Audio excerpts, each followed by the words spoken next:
Hi అండి, అందరికి నమస్తే. ఈరోజు ఎంతో సింపుల్ అండ్ టేస్టీ టమాటా పప్పు చేసుకుందామండి. ఇది ఎవరైనా బ్యాచిలర్ స్టైల్ కానీ టైం లేనప్పుడు కానీ ఎంతో టేస్టీగా ఉంటుందండి, తొందరగా అయిపోతుంది. సో దీనికోసం ఏంటంటే మనము ఒక కప్పు కందిపప్పు కడిగి పక్కన పెట్టుకుందాము.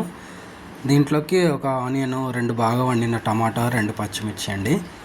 వీటిని పప్పులో వేసేసి దీంట్లోనే కొద్దిగా పసుపు, 1 స్పూను అల్లం వెల్లిగడ్డ పేస్ట్, దీంట్లోనే 1 స్పూన్ అంత కారం వేసి, పప్పు ఉడకడానికి సరిపడా వాటర్ వేసి, పైనంగా కొద్దిగా ఆయిల్ వేసి మనం కుక్కర్ విజిల్ పెట్టుకొని ఒక 3-4 విజిల్స్ రానివ్వండి. సో పోపు కోసం ఏంటంటే 2-3 ఎండుమిర్చి, కరివేపాకు, ఆవాలు, జీలకర్ర అండి. చూడండి, పప్పు బాగా మెత్తగా ఉడికిపోయింది కదా. ఇప్పుడు మనం పోపు వేసుకుందాము.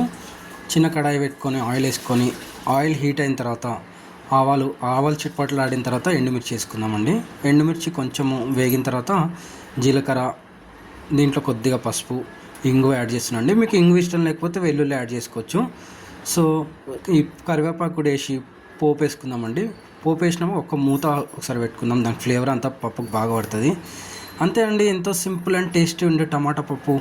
బ్యాచిలర్స్కి కానీ టైం లేనప్పుడు కానీ తొందరగా అయిపోవాలన్నప్పుడు ఈ పప్పు చేసుకోండి. టేస్ట్కి టేస్ట్ తొందరగా అయిపోతుంది. వేడి వేడి అన్నంలో పప్పు వేసుకొని, మీకు ఇష్టం ఉంటే నెయ్యి వేసుకోండి, లేదంటే ఆలుగడ్డ ఫ్రై కానీ, ఆమ్లెట్ కానీ, పాపడాలు కానీ ఏదన్నా అండి, మీకు నచ్చింది సైడ్ డిష్ పెట్టుకొని ఓన్లీ పప్పు తిన్నా కూడా ఎంతో బాగుంటుందండి. మీరు కూడా ట్రై చేసి ఎట్లా వచ్చిందో కామెంట్ చేయండి, లైక్ చేయండి, షేర్ చేయండి, సబ్స్క్రైబ్ చేయండి అండి. Please support us. Thank you for watching.